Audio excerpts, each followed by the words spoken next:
Hello, everyone, and welcome to another Inspiring Woman interview. I am Jen, the co-founder of brandswan, and I'm super excited to introduce Dr. Kameryn Lee today. Dr. Kameryn was nominated for her awesome work as the founder and CEO of Radically Inclusive Consulting Collective, and is also a Medical Justice and Advocacy Fellow with the American Medical Association. Instead of having me try to break down exactly what that entails, I will turn it over to you, Dr. Kameryn, and go ahead and let us know a little bit more about the work that you do. So my background, Jen, is in medicine. I am board certified in obstetrics and gynecology and fellowship trained in minimally invasive GYN surgery. And I practiced as a surgeon for 12 or 13 years, and then started to add into my repertoire work related to health equity. I am a Black woman of transgender experience, and because of my multiple intersections, I feel the need to be able to contribute in meaningful way on a bigger scale. As you well understand, and as you well know from just watching the news, health equity, medical justice is something that is in the limelight now that we have a different White House administration. And those of us who are passionate about it are trying to make headway with regard to getting people more on the same plane. If COVID-19 taught us anything or showed us anything, it's that there are gigantic disparities in health based on your skin color, based on your ethnicity, based on your sexual orientation and gender identity. And I sort of touch all of those pieces in my own life experience. And so I decided to combine my life experience and professional experience and contribute in a different way. And so that is how my work is progressing now. The fellowship that you mentioned through the American Medical Association, the Medical Justice and Advocacy Fellowship, is brand new. I'm one of the inaugural fellows, 1 out of 12. And through this fellowship program, we get the opportunity to be immersed in the issues that I've already highlighted. And we're recognized as physicians who are dedicated to this cause and are expected to be able to continue to lead the charge in the future. And so I'm honored to have been chosen for that as well. For people who are not well versed in the medical world or understanding, like you mentioned, the equity issues, do you mind giving an example of how someone's treatment might be different based on their race or based on their gender identity? In my own discipline of obstetrics and gynecology, we can look at maternal and newborn mortality rates. It's been well documented over and over the years that maternal mortality especially is increased in Black women. And there could be a myriad of reasons for that. But the bottom line is that it is rooted in structural racism. And as you well understand, that is something that's very embedded into the very founding of our country. And so we're battling to try to change things. And so that's one example. If anybody's just watched the news over the past 2 years, you have also had the opportunity to see inequities in what happens with COVID. Over the course of the pandemic, Black and brown people were hit the hardest. There's not as much press about it, but queer and transgender people were hit hard as well. And it's not that any of us are biologically different, as some would like to believe or argue. But again, some of those same deep-seated structural racism issues contributed and continue to contribute to that inequity. And unfortunately, that has gone on into vaccine availability, and depending on what community you live in, for example. And so there are many examples that I could go into with regard to medical literature, social science literature. But if the average person would just open their eyes and look at the news, they're going to hear about it. Yeah, that's a good point, is that a lot of us are walking around with our eyes basically closed, and we don't want to educate ourselves.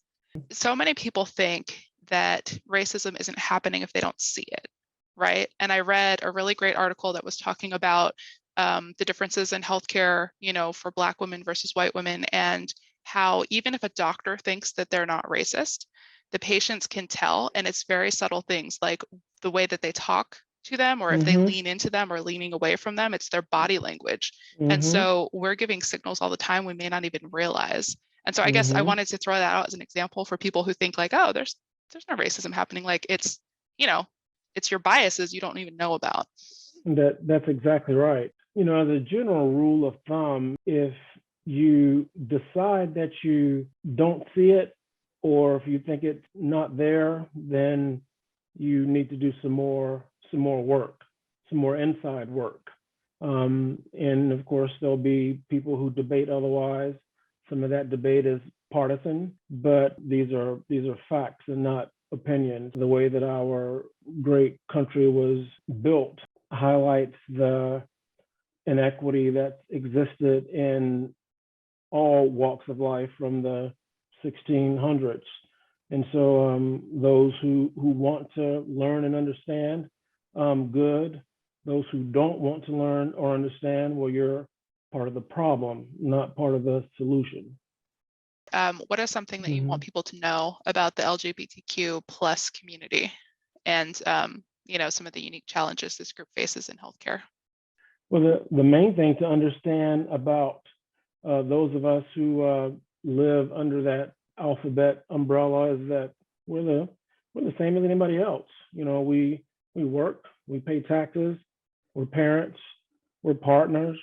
We work across the spectrum from those jobs that don't require a lot of education to those that require the most education. So we're no different than anybody else. Once you look at LGBTQ people as a whole, nobody is discriminated against more than Black trans women. Nobody is hurt more. When I say hurt, I mean physically hurt and murdered more than Black trans women. So I'm pushed to the edge, degrees or not. And I wouldn't choose to live at the margin. In terms of healthcare, a lot of the issues that we face with regard to health inequity stems from lack of education on the part of healthcare providers. If you're not taught, then you don't know. And every single body board is guilty of not providing enough education as it relates to LGBTQ plus people, and especially trans people.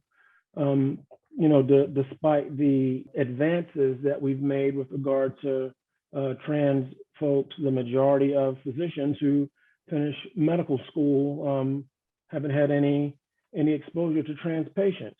And so part of my goal and mission and vision is to be able to help to figure that out, so that people like me don't have to educate their medical providers about themselves.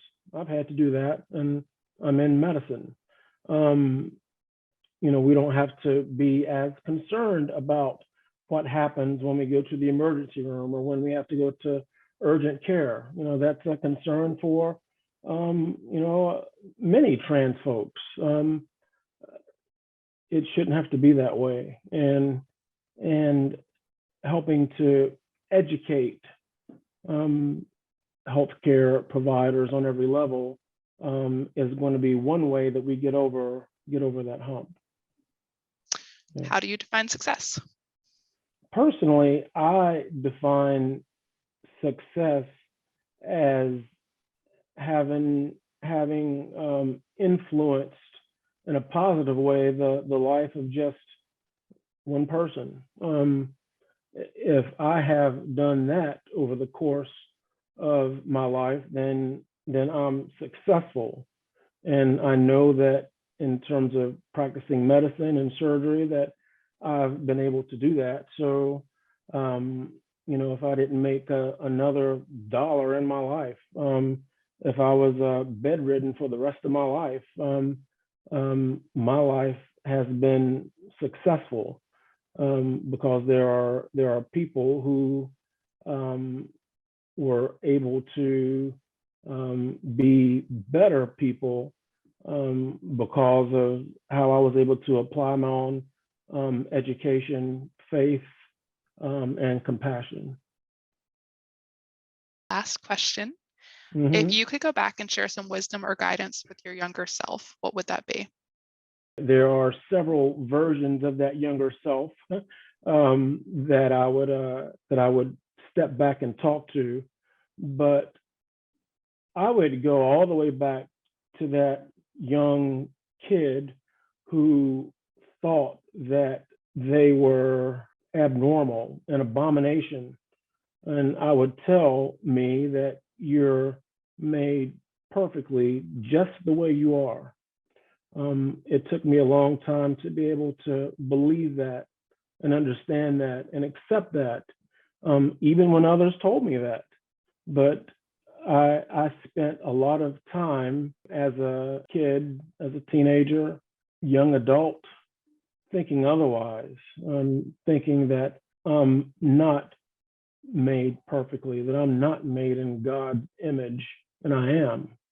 And understanding that, knowing that, feeling that, putting it in my heart changed my life and changed my outlook. And that same message that I would tell myself is the same that I would tell every other young trans and gender non-binary young person today, that you're perfect just the way you are, regardless of what your parents say, regardless of what the governor of your state says, regardless of what the pastor says in the pulpit. You're made in God's image and you're perfect just the way you are.